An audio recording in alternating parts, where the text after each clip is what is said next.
Hey everyone, welcome to the spill spot. And आज हम बात करेंगे Ranveer Allahbadia, Samay Raina and Apoorva the rebel kid की रीसेंट कंट्रोवर्सी के बारे में। रणवीर अलाहाबादिया जो बियर बाइसेप चैनल के लिए जाने जाते हैं, एक मोटिवेशनल स्पीकर भी है एंड एक एंटरप्रेन्योर भी है। कमिंग टू समय रैना, वो भी एक well known stand up comedian है, लेकिन अब ये एक कंट्रोवर्सी में आ गए हैं जो इनकी इमेज को स्पॉइल कर सकता है। तो ये सब शुरू कैसे हुआ? देखो, सोशल मीडिया पे हर रोज नए ट्रेंड्स आते हैं, न्यू नेम्स आते हैं, मीम्स बनते हैं, न्यू शोज भी आते हैं, नए लोग फेमस होते हैं और नए कंट्रोवर्सीज भी आते हैं। सब कुछ शुरू हुआ इंडिया गॉट लेटेंट शो से, जिसमें रणवीर अलाहाबादिया, समय रैना एंड अपूर्वा मखीजा ने ऐसे कॉमेंट्स दिए जो एक सेक्शन को over the top offensive and morally inappropriate लगे। एक ऑफिशियल कंप्लेंट फाइल की गई है Mumbai commissioner and Maharashtra women commission के पास, जिसमें रणवीर, समय, अपूर्वा और शो इंडिया गॉट लेटेंट के ऑर्गेनाइजर्स पर अब्यूजिव लैंग्वेज का इल्जाम लगाया गया है। ये कंप्लेंट तब आई जब रणवीर अलाहाबादिया ने शो में एक कंटेस्टेंट से एक इनएप्रोप्रिएट सवाल पूछा जो काफी क्रिंज एंड डिस्टर्बिंग था। सो उन्होंने पूछा, would you rather watch your parents doing it for the rest of your life और join them once and put a stop to it? Watch your parents have sex every day for the rest of your life? Or would you join in once and stop it forever? Join in what? इस question से social media में debate start हो गया। ये statement काफी viral हो गई and लोगों ने यूट्यूबर्स एंड इन्फ्लुएंसर्स की अकाउंटेबिलिटी पर सवाल उठाना शुरू कर दिया। कई यूजर्स ने information and broadcasting minister Ashwini Vaishnaw से डिमांड करी कि इस पर स्ट्रिक्ट एक्शन लेना चाहिए। कांग्रेस की स्पोक्सपर्सन सुप्रिया शिनाते ने भी इस कंट्रोवर्सी पर रिएक्ट किया एंड कहा, this isn't creative, it's pervert and we can not normalize it as cool behaviour. Journalist Neelesh Mishra ने भी अपना ओपिनियन दिया एंड एक सोशल मीडिया में उन्होंने क्रिएटर्स को एक्सपोज किया।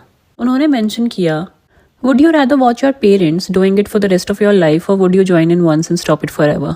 Meet the perverted creators who are shaping our country's creative economy. I'm sure each one of the following of millions.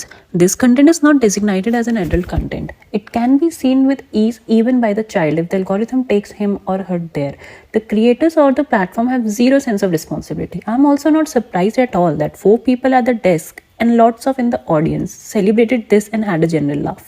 You, the audience, normalize and celebrated this and people like these. Decency is not incentivized in India by platform or audiences, and creators are stopping lower and lower for audiences' reach and revenue. Banal, crash, insensitive are words only for boring uncool people. These creators can say anything in the name of freedom of speech and get away with it. Again, meet the creators who are shaping our country creative economy. Maharashtra के chief minister Devendra Fadnavis ने भी इस मामले पर अपनी बात रखी। उन्होंने कहा, मुझे इस बारे में पता चला है, मैंने अभी तक देखा नहीं है। लोगों की स्पीच की फ्रीडम होती है, लेकिन जब वो दूसरों की फ्रीडम को इम्पैक्ट करने लगे तब एक्शन लेना जरूरी हो जाता है। उनका कहना ये था कि अगर किसी ने सोशल नॉर्म्स को तोड़ने की कोशिश की है तो उस पर एक्शन लेना चाहिए। बहुत भद्दे तरीके से कुछ चीजों को कहा गया है, प्रेजेंट किया गया है, ऐसा मुझे भी पता चला है, जो बिल्कुल गलत है। फ्रीडम ऑफ स्पीच सभी को है, लेकिन हमारी फ्रीडम वहाँ समाप्त हो जाती है जब हम किसी और के फ्रीडम पर इंक्रोच करते हैं। कि कोई बात होती है तो उसके ऊपर कार्रवाई होती है। इस बैकलैश के बाद रणवीर अलाहाबादिया ने अपनी स्टेटमेंट पे माफी मांगी एंड उन्होंने एक्सेप्ट किया कि जो उन्होंने कहा वो इनएप्रोप्रिएट था, और बोला कि comedy is not my forte and मैं सिर्फ सॉरी बोलने के लिए आया हूँ यहाँ पे। Not going to give any context or justification or reasoning behind whatever happened. I'm just here for an apology. I personally had a lapse in judgment. It wasn't cool on my part. अब देखो, एक apology का मतलब होता है कि अपनी गलती एक्सेप्ट करना एंड जेन्युइनली रिग्रेट दिखाना, लेकिन यहाँ पे उनका टोन ऐसा लग रहा है जैसे फोर्सफुली दे रहे हैं वो अपनी अपॉलॉजी। अगर सच में रिग्रेट होता तो वो ये भी एक्सेप्ट करते कि ऐसे जोक्स सिर्फ इनएप्रोप्रिएट नहीं बल्कि प्रॉब्लमैटिक भी है। उनका टोन ऐसा था जैसे बस कंट्रोवर्सी को कूल डाउन करने के लिए उन्होंने ये स्टेटमेंट डाल दिया हो। अगर आपके पास मिलियंस ऑफ फॉलोअर्स है तो आपको समझना चाहिए कि आपका एक भी वर्ड लोग कितना सीरियसली ले सकते हैं। सिर्फ एक अपॉलॉजी या एक वीडियो डिलीट कर देना सॉल्यूशन नहीं है। इन्फ्लुएंसर्स को समझना पड़ेगा कि कॉमेडी एंड ऑफेंसिव कंटेंट के बीच में एक लाइन होती है।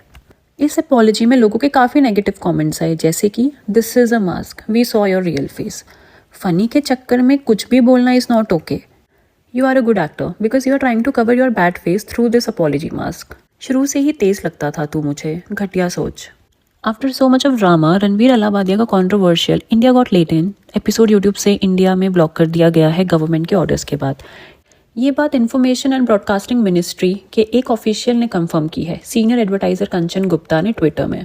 इस कंट्रोवर्सी में एक और इन्फ्लुएंसर का नाम बहुत आया, that is rebel kid. So now let's talk about rebel kid. Rebel kid जो एक फेमस सोशल मीडिया इन्फ्लुएंसर है, उनका नाम पेंडेमिक के टाइम पे वायरल रील्स एंड स्किट की वजह से बहुत पॉपुलर हुआ था। शो के लेटेस्ट एपिसोड में समय रैना, रणवीर अलाहाबादिया, आशीष चंचलानिया, पूर्वा मुखीजा और जसप्रीत सिंह के साथ एक पैनल डिस्कशन में बैठे थे, लेकिन जो मजाक होने लगा उससे पूरे इंटरनेट पे आउटरेज मोड ऑन हो गया था। एपिसोड में डार्क ह्यूमर एंड वल्गैरिटी से शो का लेवल इतना एक्सट्रीम हो गया कि लोगों ने इन्फ्लुएंसर्स को उनके बाउंड्रीज क्रॉस करने के लिए ट्रोल करना स्टार्ट कर दिया।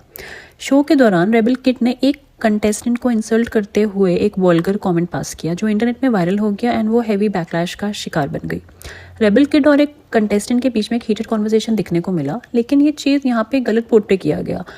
हुआ ये कि यहाँ पे कंटेस्टेंट उसको ना डिसरिस्पेक्ट कर रहा था, खुद से बॉडी काउंट फ्लेक्स कर रहा था, समय उसको रोक भी रहा था कि भाई मत बोल, लेकिन वो रुका नहीं एंड उसने बोला क्यों वजाइना में सेंसेशन खत्म हो गई है क्या? वजाइना में सेंसेशन खत्म हो गई है। जिस पे रेबल किड ने तुरंत जवाब दिया, अभी वजाइना देखी है माँ से निकलने के बाद लवड़े। After all every action is equal and opposite reaction. बस ये बात सुनते ही audience and fellow panelist cheer करने लगे, लेकिन जैसे ही ये क्लिप वायरल हुआ पब्लिक का रिएक्शन एकदम ऑपोजिट था। लोगों को लगा कि Apoorva is the one that is disrespecting the contestant. After the controversy Apoorva ने एक इंस्टाग्राम स्टोरी शेयर की जिसमें उन्होंने अपनी व्हाट्सएप चैट का स्क्रीनशॉट लगाया। उसका कैप्शन था, मी दिग्विजय lifestyle last 2 minute brain cell trying to come up with the solution for the new problem that I created.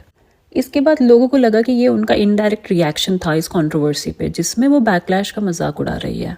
अब देखा जाए तो सोशल मीडिया में बाउंड्रीज काफी ब्लर हो चुकी है। फ्रीडम ऑफ स्पीच एक इंपॉर्टेंट चीज है, लेकिन इसका ये मतलब नहीं है कि किसी भी लिमिट तक चले जाए हम लोग। एक तरफ देखा जाए तो बैन जस्टिफाइड लगता है। YouTube and social media platform का बहुत बड़ा रीच है। जब ऐसे कंटेंट को मिलियन लोग देख रहे होते हैं तो इन्फ्लुएंसर्स का रिस्पॉन्सिबल होना बहुत जरूरी होता है। ऐसे जोक्स जो वुमेन एंड बच्चों की सेफ्टी और डिग्निटी को इम्पैक्ट कर सकते हैं, उनको नॉर्मलाइज नहीं किया जा सकता। लेकिन सिर्फ बैन करना इज नॉट द सॉल्यूशन। अगर कंटेंट प्रॉब्लमैटिक है तो क्रिएटर को रिस्पॉन्सिबिलिटी लेनी चाहिए, सिर्फ वीडियो डिलीट करना सॉल्यूशन नहीं है। फॉर एग्जाम्पल, जैसे टिकटॉक बैन हुआ, अगर कल को यूट्यूब बैन हो गया तो कुछ लोगों को बहुत लॉस होगा जो एक्चुअली में वैल्यूएबल कंटेंट शेयर कर रहे हैं यूट्यूब में, जैसे courses, tutorials, recipes and a lot more. Content की लिमिट्स में बात होनी चाहिए। बैन कर देना is not a solution over here. I will be waiting for your thoughts. Comment करके अपना ओपिनियन जरूर बताना, आपका क्या थॉट है सारी कंट्रोवर्सी में। अगर आपको ये वीडियो पसंद आया तो like, share and subscribe to my channel for more such videos. See you in the next. Bye, take care.